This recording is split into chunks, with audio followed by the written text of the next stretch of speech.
Fala pessoal, tudo certinho? Sejam muito bem-vindos aí a mais uma aula aqui no canal do Cabelo sobre ecologia. E hoje essa aula ela veio recheada assim de uma surpresa para vocês, porque eu acredito assim, se vocês estão interessados no assunto de ecologia, provavelmente vocês também estejam interessados em futuramente trabalhar com essa área, né? Ou trabalhar, sei lá, ser um perito ambiental, trabalhar com legislação ou licenciamento ambiental. Se esse assunto te interessa, né? Se você está estudando sobre isso, o tema dessa aula de hoje, e você tem intenção de trabalhar com isso, assista esse vídeo até o final, porque eu tenho uma dica assim que é uma dica aí que vai deixar vocês assim, ó, na cara do gol para chutar lá e marcar o gol, porque é uma dica que vai dar a vocês aí o pontapé inicial para entrar nessa carreira aí que é tão sonhada aí por muitos biólogos, uma carreira tão buscada aí por muitos biólogos. Mas tem que assistir o vídeo até o final, porque eu só vou dar a dica para quem assistir até o final. Afinal de contas, né, se você assistir é porque você está interessado no conteúdo, e o mercado de trabalho hoje é para quem quer buscar, é para quem busca, é para quem se esforça, é para pessoas esforçadas. Então, vamos assistir essa aula, tá? É uma aula com conteúdo bem legal que eu preparei aí para vocês com muito carinho. Eu vou falar hoje sobre distribuição espacial, né? Padrões de distribuição espacial, que é, na verdade, um dos grandes objetivos aí dos ecólogos e dos ecologistas, de que eles entendam como os organismos se distribuem no espaço e no tempo ao longo do nosso planeta. Quando se fala em ecologia, essa com certeza é a maior pergunta da ecologia, é o maior objetivo da ecologia dentro desse assunto. Então, já que eu estou preparando todo esse conteúdo aí de graça para vocês, não estou cobrando nada, vocês estão pegando aí uma aula a nível de universidade, aí, então vocês estão tendo essa aula de graça, não peço nada em troca, a não ser que você já se inscreva aí no canal e já deixa o like aí no vídeo, porque isso fortalece o canal. Isso vai dizer assim para o YouTube, ó, YouTube, esse canal tem um conteúdo bom, é bom que esse canal se mantenha e mais pessoas tenham acesso a esse conteúdo. Então vocês vão estar ajudando a mim, vocês vão estar ajudando outras pessoas se vocês se inscreverem e deixar o like aqui nesse vídeo, né, com o conteúdo que eu preparei com muito carinho. Então bora lá, vamos falar então sobre padrões de distribuição espacial. Então, quando a gente fala em distribuição espacial, a primeira pergunta que vem na cabeça é por que uma espécie está onde ela está. Eu acho que todo mundo que é dessa área, que gosta de biologia e de ecologia, toda vez que vê um organismo, seja uma planta, ou um animal, ou uma bactéria, ou um vírus, né? Estamos na época aí de quarentena do coronavírus, e vamos pensar assim. Uma das coisas, né, vocês lembram nos meus vídeos passados aí que existem as três perguntinhas básicas do biólogo. O que ele come, onde ele vive e como ele se reproduz. Então essa pergunta do meio aí, onde ele vive, ela é crucial. Ela é crucial porque, como eu disse, é um dos grandes objetivos da ecologia. Somente entendendo esse aspecto aqui é que vocês vão começar a entender como vocês vão ter condições de elaborar estratégias de manejo e conservação ambiental, porque vocês vão saber como as espécies se comportam, como elas se distribuem. Portanto, quando a gente fala nesse assunto, existem dois fatores principais que podem atuar aí na distribuição de uma espécie. Um deles são os fatores históricos, né? Então, algumas espécies, historicamente, elas estão distribuídas aí de forma que, mesmo elas apresentando um nicho muito parecido, como por exemplo espécies pastadoras aí, em determinadas regiões do mundo, elas podem estar totalmente, geograficamente distribuídas totalmente diferentes, como é o caso aí de um canguru e de um cervo aí, né, um cervo pantaneiro, ou um veado, não sei. São animais aí que tem uma distribuição totalmente discrepante. Você não encontra cervos na Austrália e você não encontra cangurus aqui no continente, no continente americano. Então, são distribuições aí bem discrepantes que vêm historicamente, ao longo do processo evolutivo. Muito antigamente esses grupos se separaram, então existem muitos fatores históricos. Também aqui outro exemplo, como um fator histórico, animais aí que tem um nicho aí, são filogeneticamente semelhantes, né? São dois felinos aí, um guepardo e uma onça pintada, filogeneticamente são próximos, são dois grupos de felinos aí, porém habitam hábitats totalmente diferentes. Então não é porque eles são próximos filogeneticamente que eles vão ter um habitat igual, vão ter um padrão de distribuição igual. No exemplo de cima ali, espécies filogeneticamente totalmente distintas, embora estejam totalmente separadas, elas têm mais ou menos o mesmo nicho. E aqui no caso de baixo, espécies que são filogeneticamente geneticamente próximas, ela tem nichos aí totalmente diferentes, né? Um guepardo, ele caça na savana, ele precisa correr lá, é um animal que corre a mais de 100 km por hora, enquanto a onça pintada não. A onça pintada vive na floresta ali, ela é um predador de espreita, ela chega bem pertinho da sua presa e dá um ataque fulminante ali rápido, sem percorrer grandes distâncias. Então, são animais com nichos totalmente diferentes. Então, a dispersão, ela tem também esses fatores históricos, como eu acabei de falar, e ela tem também alguns fatores que são chamados de fatores atuais ou fatores proximais, né, que são fatores que regem a distribuição de um organismo a curto prazo, dentro ali do seu ciclo de vida e não historicamente, ao longo de várias e várias gerações, como eu falei anteriormente. Então, a distribuição, a dispersão, ela pode ser adequada ao nicho da espécie, né? Então, uma espécie ela pode estar distribuída aonde o seu nicho está, mas a gente sabe que nem sempre, né? Nem sempre uma espécie está onde o seu nicho está, mas geralmente sim, geralmente ela consegue sobreviver e desenvolver todo o seu ciclo de vida se o seu nicho ali, se ela estiver dentro do nicho para o qual ela está adaptada. Então, no caso, esse exemplo é um costão rochoso, onde você tem em gradientes verticais, aí na parte de cima você tem muitas cracas, depois um pouquinho mais abaixo, aí, ó, mais perto daquela parte da areia, você já tem alguns mexilhões, e depois mais aqui embaixo da imagem aí, a gente consegue perceber algumas ostras. Então, né, é o que a gente chama de zonação intertidal. Se você quer saber um pouco mais sobre zonação intertidal, tem um vídeo já no meu canal, um vídeo de biologia marinha, onde eu falo sobre costões rochosos. Vou deixar o link ali na descrição, e se eu conseguir vou deixar no final do vídeo também. Então esse vídeo vai estar aí, depois vocês acessem, que é um conteúdo bem bacana também, que eu gravei lá em Ubatuba, foi gravado ao vivo, não é na forma de slides, como está sendo essa aula aqui. Então eu recomendo aquele vídeo, viu? Vou deixar o link lá para vocês acessarem depois. Agora vamos falar um pouco sobre os fatores históricos, né? Depois a gente vai falar sobre os fatores atuais ou fatores proximais. Então, o nosso mundo, ele não foi construído por alguém que pegou as espécies uma a uma, testou essas espécies em cada tipo de ambiente e moldou-as, de modo que cada uma delas encontrasse o seu lugar perfeito. Então ninguém foi lá e colocou as espécies a dedo e depois falou assim, ó, você vai ser assim porque você está na água, você vai ter uma barbatana desse tamanho porque vai ser melhor para você nadar, você vai ter uma brânquia desse jeito porque, né, não foi assim que aconteceram as coisas, né? Tudo foi acontecendo por um processo de seleção natural. Isso significa que ao menos parte da distribuição das espécies são acidentes históricos, né? Então, muitas delas são reflexos dos seus ancestrais e de um processo evolutivo, né, que é ancestral. Porém, a distribuição de muitas espécies, elas se dão aí por acidentes históricos. Como assim acidentes históricos? Muitas vezes uma espécie ela pode ser transportada de um lugar para outro, né, por interferência humana ou por movimento das placas tectônicas. Então elas não escolheram ser separadas das outras, né? Foi um acidente histórico, embora seja um processo natural. Para a separação das espécies, não foi algo premeditado. Então, de alguma forma, isso ocorre. Por exemplo, né?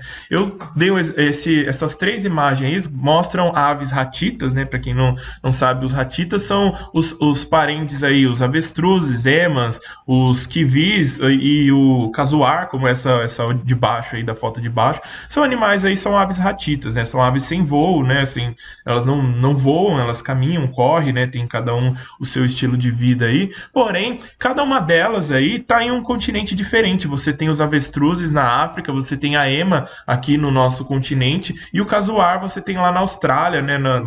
Para aquela plataforma australiana lá, você encontra esses outros animais. Então, isso foi separado aí historicamente ao longo de muitos e muitos anos com o movimento da tectônica das placas, né? Então, além desse, a gente pode então pensar nesse fato histórico de dois modos, né? Um deles são padrões insulares. Vários lugares têm ilhas, ou você pode ter inclusive ilhas que não são ilhas aquáticas de fato, podem ser ilhas, por exemplo, fragmentos de mata, eles podem funcionar como ilhas também, tá? Você tem a Mata Atlântica aí totalmente fragmentada e alguns animais gostam de floresta. Circundando essa floresta tem um pasto, então cada floresta aí funciona como uma ilha. Mas existe, quando a gente se fala de ilhas mesmo, né, padrões de ilhas aquáticas mesmo, a gente consegue observar que as espécies em ilhas, elas são diferentes daquelas de área continental mais próxima, né? Porque tem um isolamento isolamento ali entre os indivíduos que moram na ilha e os indivíduos que moram no continente, e a tendência é que os indivíduos da ilha eles se intercruzem e produzam indivíduos ali, a carga genética ali, a disponibilidade de genes vai estar rodando ali sempre nos genes que está dentro daquela população, dentro daquela ilha. Então, isso significa que dentro de uma ilha, os animais ou plantas, eles estão limitados aos tipos ancestrais que conseguiram chegar até eles, ou seja, o colonizador, a população que colonizou aquela ilha é que vai distinguir ali aqueles tipos genéticos que chegaram ali, é o que a seleção natural vai ter para trabalhar dentro de uma determinada ilha. Então isso acontece devido ao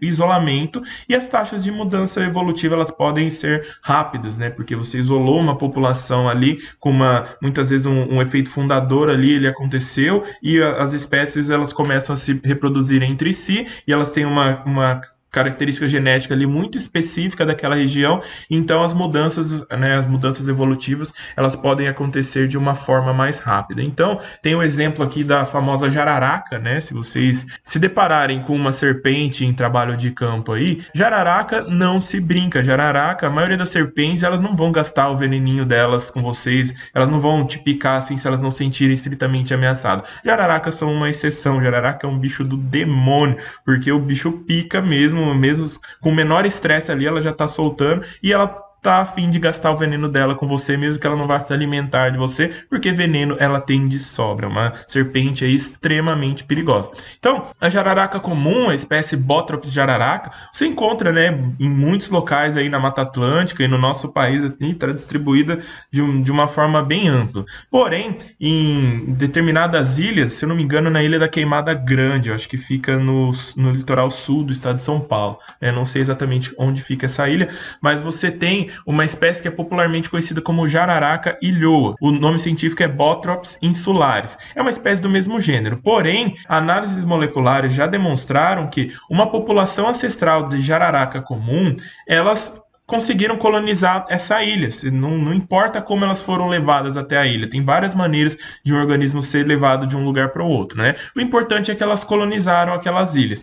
Daí o que aconteceu? O alimento nas ilhas é escasso. Você não tem grandes populações de roedores ou pequenos mamíferos ali que uma serpente consegue se alimentar. Então a seleção natural ela começou a atuar de uma forma diferente em cima dessas jararacas aí que colonizaram as ilhas. Elas não tinham com o que se alimentar, elas foram se alimentar do quê? De aves. Agora, o grande problema para se alimentar de aves é que as aves, se a cobra se alimenta, se ela pica aquela ave e aquela ave sai voando e vai para fora da ilha, ela não vai conseguir perseguir depois a ave e chegar até ela para se alimentar. Por quê? Porque a ave fugiu, saiu da ilha, a cobra não vai atravessar o mar aí para poder voltar para o continente atrás daquela ave, então ela perdeu. Então, a seleção natural foi selecionando as serpentes que tinham veneno cada vez mais potentes, a ponto dela picar a ave e a ave morrer imediatamente após a picada da serpente. Então não dá nem tempo da ave fugir, ela morre quase que instantaneamente. Isso é seleção natural. A seleção foi selecionando os indivíduos ali que tinham os venenos mais potentes para aves. Eles sobreviviam melhor do que os outros que não tinham. Os outros que não tinham ou morriam ou não conseguiam se reproduzir. Então essa característica não era passada adiante. Então isso é um padrão insular que fez com que essas espécies aí tivessem uma tivesse distribuição em ilhas e as outras que eram do continente continuaram lá do continente, né? Mas era uma população aí que provavelmente ancestral das jararacas ilhoa aí, que a gente pode encontrar em uma das serpentes mais venenosas do mundo, viu, gente? Existem também fatores históricos que estão relacionados ao movimento das massas terrestres, porque durante muito tempo a distribuição das espécies entre os continentes era inexplicável, né? De fato, os próprios avestruzes lá, a ema avestruz e o casuar que eu mostrei na imagem passada, era difícil de você imaginar, por exemplo, um ancestral da ema atravessando ali da África até chegar no continente americano e conseguir povoar esse continente aí. Então, é praticamente impossível a gente imaginar. Até que em algum momento, os biólogos eles começaram a suspeitar que os continentes é que se movimentaram. Então, os geógrafos na época, né, eles ridicularizavam os biólogos que falavam essas coisas, porque eles não acreditavam que as placas continentais elas se moviam, né? Porém, quando isso foi descoberto e tal, e foi sim então desenvolvida a teoria da tectônica das placas, isso daí elucidou essas questões. Então, era uma explicação totalmente plausível de que os animais já estavam naquelas placas continentais, porém elas se separaram. O que aconteceu que teve uma separação populacional aí, então esses organismos eles vivem em locais diferentes aí porque eles estavam no lugar certo, na hora certa, enquanto as placas tectônicas se separavam aí, basicamente como essa imagem aí, esse GIF que está acontecendo aí no canto. Vocês percebem também que nesse GIF você tem aí o continente australiano e o continente americano se separam da África aí muito cedo. Isso vai ser interessante para a gente discutir o nosso próprio assunto, né, que é a distribuição, né, que é um exemplo que eu trouxe aqui para vocês das aves ratitas, né? Tem todos esses grupos de aves ratitas. Você tem os avestruzes, emas, emus, casuar e os inhambus que nós temos aqui no continente americano. Então foi feito um estudo molecular através de análise do relógio molecular. Também não é um assunto para essa aula, a gente pode de repente discutir em uma live ou em algum momento posterior, mas através de análises moleculares consegue-se estimar o período em que as separações filogenéticas elas ocorreram. Então se a gente olhar essa escala aí no eixo X, que vai lá de 80 até 0, significa que 80 seria 80 milhões de anos atrás, então mais antigo do que isso vai estar mais para a esquerda aí no eixo Y. Se a gente for parar para observar, os inhambus, que são essas aves que nós encontramos aqui no continente americano, eles foram os primeiros a separarem, né? Isso significa que, né, isso há cerca de 90 milhões de anos atrás aí, vou circular para vocês com a canetinha aí. Aqui, há cerca de 90 milhões de anos, ou quase 100 milhões de anos atrás, ocorreu essa primeira separação, onde os inhambus, eles já eram um grupo muito diferente aí do que são os outros grupos aí das outras aves ratitas, ou seja, ele foi aí o grupo dos inhambus e todas as outras aves foi um grupo que separou muito cedo na escala de tempo em relação a todas essas outras. Porém, ela se separou ainda enquanto o continente ainda era uma coisa só. E eles estavam ali colocados ali, eles sobreviviam em locais próximos aí aonde hoje é a América do Sul. Então eles estão distribuídos aí. Porém, mais adiante, há cerca de 80 milhões de anos atrás, o continente australiano se separou do que era o continente africano e o continente americano. Então, esses dois grupos aqui, ó, avestruzes e emas, se separaram de todos esses outros indivíduos aqui, ó, os kiwis, os casuares e os emus também. Então, eles estão aqui, ó, todo esse grupo grandão aqui se separou há cerca de 80 milhões de anos, né, nesse entroncamento que tem aqui. Isso significa que, mais adiante, aí, ao longo do tempo, esses outros grupos aqui, os casuares e os emus, eles se separaram há 40 milhões de anos, desculpa, tá nesse entroncamento aqui. Então, há 40 milhões de anos, o que é hoje os casuares e os emus, que estão aqui na Austrália, eles se diversificaram dos kiwis, né? Os kiwis que estão lá muito próximo ali à Groenlândia e essas outras ilhas aí próximas à Austrália. Então, isso sugere que essas várias espécies de kiwis que tem aqui, eles devem ter aí e se dispersando entre várias ilhas aí até chegar à distribuição atual e foi deixando aí várias linhagens de kiwis ao longo do tempo. Então, percebam que, né, as linhagens aqui, avestruzes e emas se separaram aqui, ó, tá, que o continente americano, o continente africano, ó, eles ainda estavam juntos, quando os grupos australianos eles se diversificaram. Então, isso aqui foi posteriores, né? Então, logo depois, aí, há quase 70 milhões de anos, ocorreu a separação dos avestruzes, que é o grupo linhagem ancestral que estava na África, e a população americana deu origem aí aos avestruzes e emas e separou todas essas espécies que nós estamos visualizando até os tempos atuais. Então, são fatores aí que se devem ao movimento das massas terrestres. Agora vamos falar um pouquinho sobre os fatores atuais de distribuição dos organismos de uma população. Então, para que a gente entenda isso, a gente tem que ver que as espécies elas ocorrem onde elas podem ocorrer, né? Elas são, na verdade, um reflexo de condições e recursos tolerados para a sua sobrevivência. Então, a distribuição atual do que nós vemos nas espécies hoje, por que eu encontro, por exemplo, aqui em Coxinha eu vejo araras e lá no estado de São Paulo eu não vejo araras, tem alguma coisa no ambiente ambiente lá que não permite araras, e aqui em Coxim permite eu ver várias araras aí. Então, é uma questão de condições e recursos que uma espécie necessita, então é o seu nicho, né, que vai determinar se uma espécie pode ou não ocorrer em um determinado local, né? E quando a gente fala em padrões de distribuição, a gente reconhece aí 3 padrões básicos. A gente vai discutir cada um deles agora. Então, o padrão, que é chamado de padrão ao acaso, ele é um padrão onde cada indivíduo ele tem probabilidade igual de ocupar qualquer ponto no espaço da posição. Então, é aquela distribuição aleatória, como está nessa imagem aí, né? Você não consegue olhar essa imagem e prever um padrão de distribuição nessa espécie, né? Não dá para a gente falar assim, essa distribuição segue um determinado padrão. Não, ela é totalmente aleatória. Você tem alguns indivíduos que estão mais perto, outros indivíduos que estão mais separados um do outro. Então, esse tipo de distribuição ele é chamado de ao acaso, né? Ou também chamado de distribuição desigual, né? Tem essa outra nomenclatura, mas a gente, ecologista, aí prefere o nome distribuição ao acaso. O outro tipo de distribuição é a distribuição regular. Então, a distribuição regular, ela também é chamada de uniforme ou constante. Ela ocorre quando o indivíduo ele possui uma tendência de evitar outros, ou seja, o indivíduo ele não chega ali muito perto de outro indivíduo, ou então se ele estiver muito perto de outro indivíduo ali, ele morre, seja por confronto direto, ou seja, por exemplo, numa planta, por exemplo, a espécie de manga, né? Ela libera uma substância ali no solo que impede que outras plantas cresçam ali ao redor do pé de manga. Então,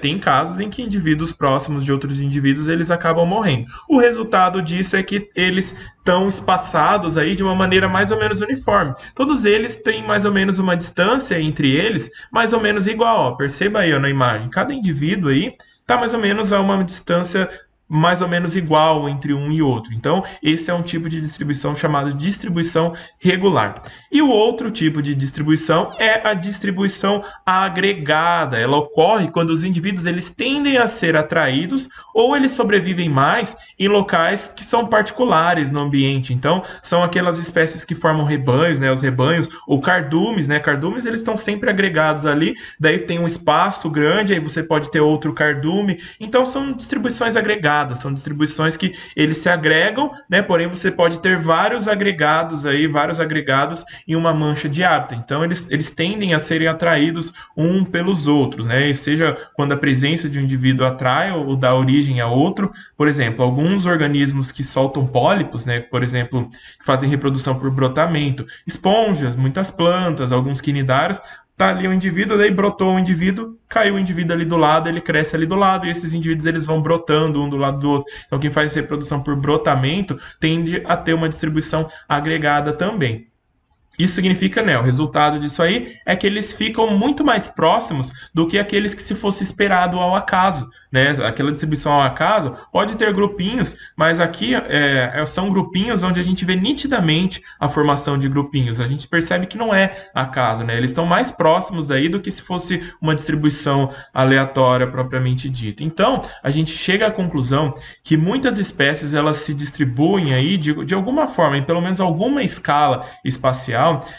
As populações elas são distribuídas em algum tipo de mosaico. É importante que a gente saiba a escala adequada para a gente tratar esse mosaico. Porque, por exemplo, se eu trato uma espécie de pequeno porte, como uma mosca das frutas, aí, cada manchinha dessa aí é um fragmento de mata, tá, gente? Imagina que cada mancha desse exemplo aí é um fragmento de uma mata, onde é uma condição favorável aí para um mosquitinho, aí, uma espécie de mosca qualquer.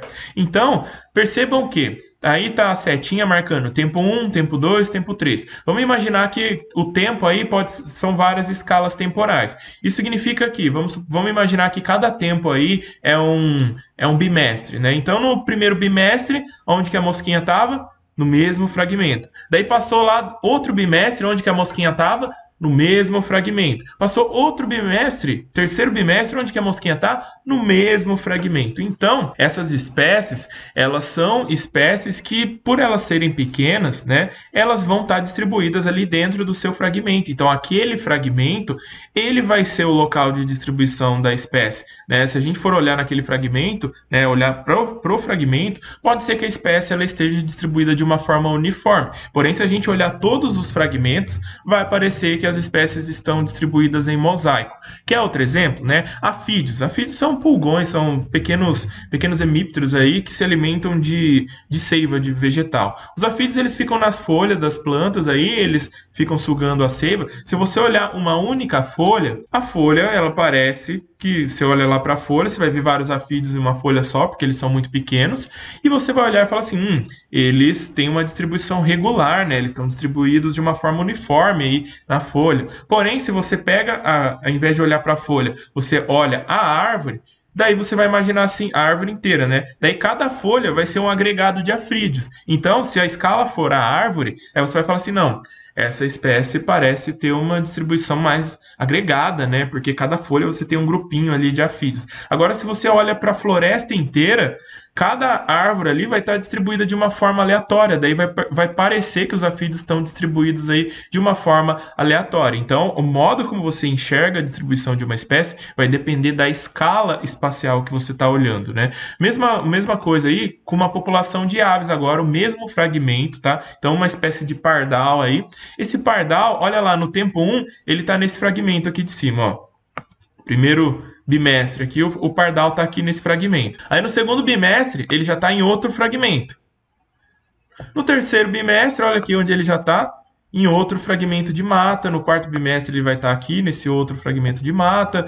No quinto bimestre aqui e tal. No sexto aqui, depois de 1 ano e meio, ele está em outro fragmento aqui. Isso mostra que, dependendo da espécie, né, os ecologistas eles consideram espécies de grão fino, ou seja, como se cada mancha de hábitat fosse um grão e as espécies, para ela, o grão é fino, né? E com cada fragmento aí, a distribuição dela vai muito além de muitos fragmentos, então são chamadas espécies de grão fino. Já espécies como aquela da mosca lá, é como se o fragmento aí fosse um grão, né? Um grão de sedimento mesmo aí, tão grande que ela não precisa sair dali, o grão ali ele é grosso o suficiente para que a espécie desenvolva todo o seu ciclo de vida ali naquele espaço. Então, entre os ecologistas aí é um fenômeno muito analisado na hora de você estudar a distribuição de uma espécie. Então, agora a gente vai ver quais são as forças que favorecem a agregação e forças que favorecem a segregação, né? Ou seja, forças que diluem a agregação, que separam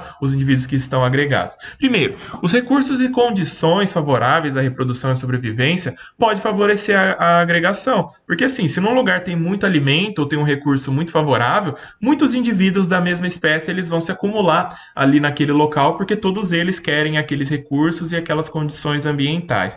Então, isso, né, recursos e condições distribuídos em manchas, espaços e espaços temporais também, né, se aqueles recursos eles estão distribuídos em várias manchas, espaços temporais, vai fazer com que ocorra várias agregações ali ao longo daquele espaço, porque todas querem aquele mesmo recurso. Porém, tem um outro exemplo muito legal também, que é a teoria do rebanho egoísta. Não sei se vocês já ouviram falar. A teoria do rebanho egoísta é aquela teoria onde um indivíduo só, ele se beneficia por si só por ele estar num rebanho. Vamos imaginar assim, né? Se você tá aqui onde a gente tá, alguém solta um Tiranossauro Rex, né? Eu tô sozinho, Tiranossauro Rex não, né? Porque é muito grande e não vai conseguir me achar aqui. Vamos pensar num Velociraptor.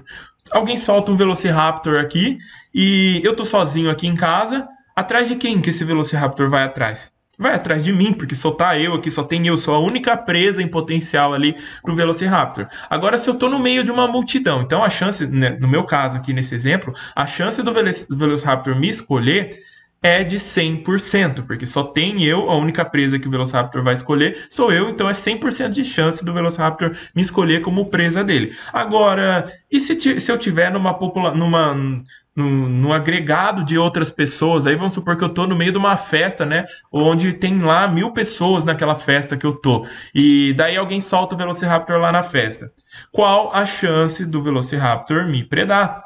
Então, quem pensou em 0,1% acertou. Por quê? Você pode ter 1000 pessoas ali, né? A chance dele escolher uma entre 1000 pessoas é muito baixa. Então, a chance de eu ser predado, se eu estiver dentro de um rebanho, aí, ela é muito menor. É o que acontece com os cardumes de peixe, é o que acontece com os rebanhos dos grandes mamíferos africanos, né? Eles andam em rebanhos porque diminui a chance individual de predação. Então, é a famosa teoria do rebanho egoísta aí, proposta por Harry Hamilton em 1971. Agora, o que faz com que as espécies elas não fiquem agregadas? O próprio adensamento populacional, o que gera muita competição específica, como eu falei no vídeo da aula passada de ecologia, eu falei muito sobre competição intraespecífica, foi o tema do vídeo passado, né? Ou interferência direta mesmo. Às vezes um indivíduo, quando chega perto do outro ali, o outro vai lá e bate no outro indivíduo, então eles não ficam muito próximos, então isso é um fator que pode diluir a agregação. E agora é a vez de vocês, então coloquem aí nos comentários se vocês já presenciaram alguma dessas situações, se vocês já estudaram isso, né? Ou então, você ficou com dúvidas sobre alguma coisa que eu falei, escreve aí no comentário, né? Essa área dos comentários aí, ela é de vocês. E agora chegou o momento da surpresa, né? Que eu falei que eu ia ter uma dica surpresa para quem assistisse esse vídeo até o final. Então, se você chegou até o final desse vídeo, é porque você merece receber essa dica, você tem potencial e você vai chegar aonde você quer. Então, você está afim de, você está estudando ecologia, porque um dia você quer ser um perito ambiental, ou você quer trabalhar com licenciamento ambiental, quer trabalhar com relatório de impacto ambiental. Então, isso é um ramo muito buscado aí para os biólogos. Então, uma dica que eu dou para vocês, né? Qual que é o pontapé inicial para que vocês comecem agora? Então, a partir dessa dica, vocês vão ter a oportunidade de começar agora, dar o pontapé inicial nesse ramo, que é fazer um curso, né? Ah, Cabelo, mas eu tô de quarentena, não tenho como fazer um curso, né?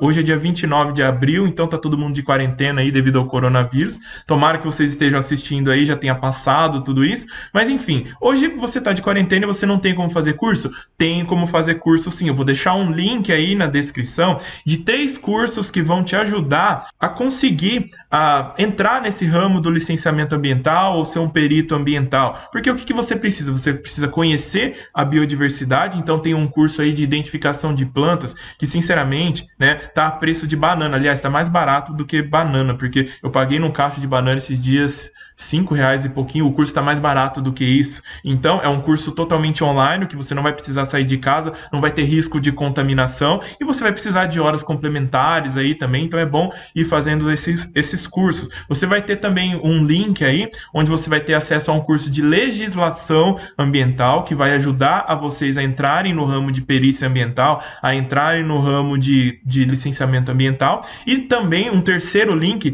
vai ter um curso que ele é um curso completão mesmo, aquele curso que, se você fizer aquele curso, você vai sair dali um perito ambiental, você vai estar pronto, você vai estar totalmente preparado para atuar no ramo de perícia ambiental. E a hora que você for buscar emprego lá numa empresa, alguém vai olhar seu currículo, caramba, você fez um cursão de perícia ambiental, então a chance de você ser contratado, sair da pindaíba, sair daí do desemprego é muito grande. Confiram os links aí no final desse vídeo, vai estar na descrição aí do vídeo, vou deixar os 3 links aí, tem preços aí que tenho certeza que cabem no bolso de todo mundo, né? Abram o link, né? Mesmo que vocês não, por curiosidade mesmo, para vocês saberem um pouco mais, porque lá tem a página, né? São pessoas muito confiáveis, são pessoas, assim, doutores de universidades ou pessoas que são, de fato, autoridades na área, tá? Então, são cursos muito bons. Então, dê uma olhada, abram o link, vejam se cabe, vejam se vocês têm vontade de ter um emprego algum dia, né? Então, vale a pena dar uma olhada nesse link. Beleza, gente? Vou ficando por aqui, que o vídeo já tá um pouco longo.